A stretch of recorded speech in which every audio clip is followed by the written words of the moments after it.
Hello বন্ধুরা, তোমরা সবাই কেমন আছো? আশা করি তোমরা সবাই ভালোই আছো। আমি মিহির মিক্সফান্ডার পক্ষ থেকে তোমাদের সবাইকে স্বাগত জানাই মিক্সফান্ডার চ্যানেলে।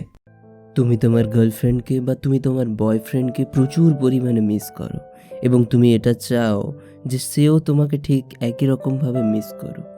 তাই আজকের ভিডিওটা খুবই স্পেশাল, তো ভিডিওটাকে একদম শেষ পর্যন্ত দেখতে থাকো। আচ্ছা, প্রথমে বলো তো তুমি কাকে বেশি মিস করো এবং কেন মিস করো? দেখবে সেই জিনিসটাকেই বেশি মিস করবে যে জিনিসটা তোমার কাছে থাকে না, তোমার কাছ থেকে অনেকটা দূরে থাকে, বা যেই জিনিসটা পাওয়ার তুমি স্বপ্ন দেখো, সেই জিনিসটাকে তুমি বারবার মনে করবে। আর যখনই তুমি কোনো জিনিসকে বারবার মনে করতে থাকবে তখন সেই জিনিসটাকে তুমি মিসও করতে থাকবে। এখানে এবার তুমি বলবে যে আমার গার্লফ্রেন্ড তো আমার কাছে থাকে না, আমি তো আমার গার্লফ্রেন্ডের কাছে থাকি না, তাহলে আমার গার্লফ্রেন্ড আমাকে মিস করে না কেন, বা আমার বয়ফ্রেন্ড আমাকে মিস করে না কেন? দেখো, আমার কথার মানে হলো এটাই যে আমরা কি করি, কোনো আমার গার্লফ্রেন্ড বা কোনো বয়ফ্রেন্ড কেউ মেসেজ করলে সঙ্গে সঙ্গে আমরা মেসেজের রিপ্লাই দিয়ে দিই। কারণ এটাই ভাবি আমরা যে ও মেসেজটা করেছে, ফট করে রিপ্লাইটা দিয়ে দিই, ও আবার হয়ে যাবে, সে হয়ে যাবে, ও ব্যস্ত আছে, এটা আছে সেটা আছে, ওকে রিপ্লাই দেওয়া দরকার, ওর সাথে একটু কথা বলতে হবে, ওকে একটু টাইম দিতে হবে, নাহলে বলবে আমাকে টাইম দেয় না। তাই জন্য আমরা হঠাৎ করে মেসেজ আসার সাথে সাথেই রিপ্লাই দিয়ে দিই। আর এখানেই সব থেকে বড় ভুলটা হয়ে যায় আমাদের। আচ্ছা, এখানে তোমাদেরকে একটা ভালো কথা বলে রাখি যে তোমরা হয়তো ভাবছো যে সব সময় সব জায়গায় এই জিনিসটা কাজ করবে, এটা কিন্তু নয়। মানে তোমাদের আচ্ছা খাসা রিলেশনশিপ ভালো চলছে, ঠিকঠাক চলছে, তারপরেও এই টেকনিকটা ইউজ করছো, এই জিনিসগুলো ইউজ করছো, তাহলে কিন্তু তোমাদের সম্পর্কে প্রবলেম আসতে পারে এবং সম্পর্কটা ভেঙে যেতে পারে, সম্পর্কটা খারাপ দিকে যেতে পারে। তাই অযথা দেখো, যেমন আমাদের কোনো প্রবলেম হলে, কোনো অসুবিধে হলে তবেই আমরা ওষুধ খাই, কিন্তু তুমি যদি অযথা ওষুধ খাও তাহলে কিন্তু ব্যাড রিয়েকশন হবে। সেই রকমই কোনো যদি প্রবলেম থাকে তবেই এই জিনিসগুলো ইউজ করবে, যদি কোনো প্রবলেম না থাকে তাহলে অবশ্যই তোমাকে রিকোয়েস্ট করব যেন না করো। তো এবার টপিকে ফিরে যাই। তো প্রথম জিনিস যেটা হচ্ছে সেটা হচ্ছে তোমাকে ফোন করলেই সঙ্গে সঙ্গে বা মেসেজ করলেই সঙ্গে সঙ্গে তুমি রিপ্লাই দিয়ে দিও না। কারণ তুমি এটা শো অফ করো যে তুমি ফ্রি, তার জন্য সবসময় অ্যাভেলেবেল, তোমার কোনো কাজ নেই, তুমি সবসময় ফ্রি আছো। আচ্ছা, এর সাথে দ্বিতীয় পয়েন্টটাও জুড়ে দিই। দ্বিতীয় পয়েন্টটা এটা হচ্ছে, ধরো কোনো ছেলে বা কোনো মেয়ে কথা বলতে চাইছে তোমার সাথে, 1 ঘন্টা 2 ঘন্টা 3 ঘন্টা বেশি কথা বলতে চাইছে, আরও কথা বলতে চাইছে, তুমি তাকে বলেই যাচ্ছ। ছেলেরা তো প্রচুর কথা বলতে পারে, মানে মেয়ে কথা বললে ছেলেরা বলেই যাবে। কিন্তু এখানে তোমার যদি গুরুত্ব ঠিক রাখতে চাও তার কাছে, তাহলে তোমার যে কাজগুলো আছে, দেখো সবার জীবনেই কাজ থাকে, সেই কাজগুলোকে সাইড করে তখন তার সাথে কথা বলতে থাকে, তখন তাকে বলো যে আমার কাজ আছে, তোমার কাজটাকে গুরুত্ব দাও। এখানে মেয়েকে গুরুত্ব বেশি দেওয়ার থেকে তোমার কাজটাকে বেশি গুরুত্ব দাও, দেখবে একদিন ওই মেয়েটা তোমার কাছে আসবে, কারণ তখন তোমার কাছে কাজ থাকবে, পয়সা থাকবে, তুমি ওয়েল সেটেলড থাকবে, তো কোনো প্রবলেম হবে না তখন। নাহলে তুমি যদি এখন তার পেছনে ছুটে যাও, পরে যদি সে ছেড়ে চলে যায়, তাহলে তোমাকে কিন্তু অপেক্ষা করতে হবে রোডে বসে। দেখো, তোমাকে এখানে মেসেজ করতে দেরি করে রিপ্লাই দিতে বলছি বা ফোন করতে কম করতে বলছি, মানে এটা নয় যে তুমি একদমই কথা বলা ছেড়ে দেবে। এটা করলে তখন আবার দুজনের মধ্যে ইগো বেড়ে যাবে, যে আমি আগে ফোন করব না ও আমাকে আগে ফোন করবে, আমি ওকে মোটেই আগে মেসেজ করব না, ওকে তো সেদিন আমি ফোন করেছিলাম আগে। তোমাদের দুজনের মধ্যে ইগো চলে আসবে, এর ফলে তোমাদের সম্পর্কটা কিন্তু ভেঙে যেতে পারে। ইগো একটা বড় কারণ সম্পর্ক ভেঙে যাওয়ার। তাই তোমরা চেষ্টা করো কথা বলার, বাট বেশি সময় মেয়েকে না দিয়ে বা ছেলেকে না দিয়ে সেই জায়গাটা কাজে দেবে নিজের।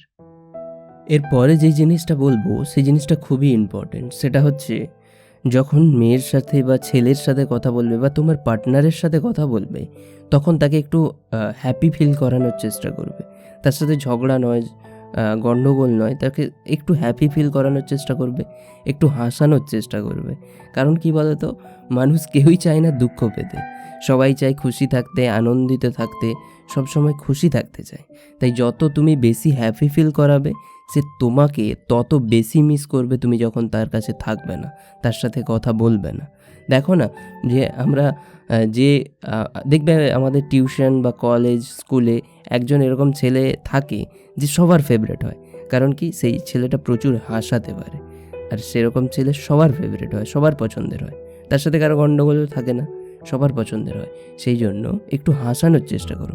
যখন কথা বলবে তার সাথে একটু মুখে হাসি নিয়ে কথা বলো, বা তাকে যখন দেখো, কেউ চায় না ইনসাল্ট হতে, তুমি এটা দেখো যে তার সাথে যখন কথা বলবে তাকে ইনসাল্ট ফিল করিও না, তাকে একটু রেসপেক্ট করো, তার সাথে ভালো করে কথা বলো, তাকে ইনসাল্ট করো না, তাকে মানে মনে দুঃখ দিয়ে কথা বলো না। এই জিনিসগুলো মেনটেন করার চেষ্টা করো, কারণ রিলেশনশিপ ভালো করে রাখার জন্য, স্ট্রং রাখার জন্য এই জিনিসগুলো খুবই জরুরি। আর এই জিনিসগুলো যদি তুমি তাকে দাও, তাকে প্রোভাইড করো তোমার প্রিয়জনকে, দেখবে সে যখন তুমি তার কাছে থাকবে না তখন সে তোমাকে প্রচুর পরিমাণে মিস করবে। আচ্ছা, এরপরে আরেকটা জিনিস বলি, সেটা খুবই ইম্পর্ট্যান্ট। সেটা হচ্ছে তোমার কোনো ইউজ করা জিনিস তাকে গিফট করো। মানে সেটা সবথেকে ভালো জিনিস হয়, সেটা হচ্ছে ওয়াচ কি বলো তো, তোমার ওয়াচ যদি তাকে গিফট করো, ইউজ করা ওয়াচ যদি গিফট করো, তুমি যখন তার সাথে কিছু গণ্ডগোল হবে বা তোমার সাথে তার কথা হবে না, তখন দেখবে সে ওই ওয়াচটার জন্যই সে তোমাকে বারবার মনে করবে। মানে কী হলো তো, আরও ব্যবহৃত জিনিস যদি তুমি, নতুন জিনিস দিলে অতটা গুরুত্ব থাকবে না, শুধু মনে করবে যে গিফট দিয়েছিল। কিন্তু তুমি যদি তার মানে কোনো তোমার ব্যবহৃত জিনিস দাও, ইউজড করা জিনিস দাও, তাহলে বলবে যে এটা মিহিরের ছিল, ও আমাকে এরকম সিচুয়েশানে দিয়েছিল। কোনো রোম্যান্টিক সিচুয়েশানে দিও, তাহলে সে তোমাকে সেই রোম্যান্টিক সিচুয়েশানটা মনে করবে। আর যখন রোম্যান্টিক সিচুয়েশানটা মনে করবে, সে তোমার প্রেমে আবার ঘুরে ঘুরে পড়ে যাবে। আচ্ছা, এর সাথে আরেকটা বলে রাখি তোমাদের, মেয়েকে একটু সারপ্রাইজ দেওয়ার চেষ্টা করো, কারণ মেয়েরা প্রচুর পরিমাণে সারপ্রাইজ ভালোবাসে। সারপ্রাইজ মানে আমি তোমাকে দামি দামি গিফট দিতে বলছি না, হয়তো একটা হঠাৎ করে দেখা করতে গেলে তার জন্য একটা রোজ নিয়ে চলে গেলে, হঠাৎ করে দেখা করতে গেলে তার জন্য এক মুঠো চকলেট নিয়ে চলে গেলে। মেয়েরা তো চকলেট সবাই পছন্দই করে। দেখা করতে গেলে তাকে একটা নতুন কোনো জায়গায় ঘোরাতে নিয়ে গেলে, বা হঠাৎ করে তার সাথে দেখা করে নিলে। সে হয়তো কোথাও গেছে, তোমাকে বলে গেল, তুমি তার কাছে সেখানে চলে গেলে, হঠাৎ করে তুমি দেখা করে নিলে। এরকম সারপ্রাইজ দেওয়ার চেষ্টা করো। এই জিনিসগুলো মেয়েরা প্রচুর লাইক করে। এর পরের পয়েন্টটা খুবই গুরুত্বপূর্ণ, কারণ তুমি যদি জীবনে খুশি থাকতে চাও, তাহলে একা খুশি থাকার চেষ্টা করো। তুমি যদি চাও যে তোমার পার্টনার, তোমার বয়ফ্রেন্ড বা তোমার গার্লফ্রেন্ড তোমাকে বারবার মিস করুক, প্রচুর পরিমাণে মিস করুক, তাহলে তোমাকে একা খুশি থাকা শিখে নিতে হবে।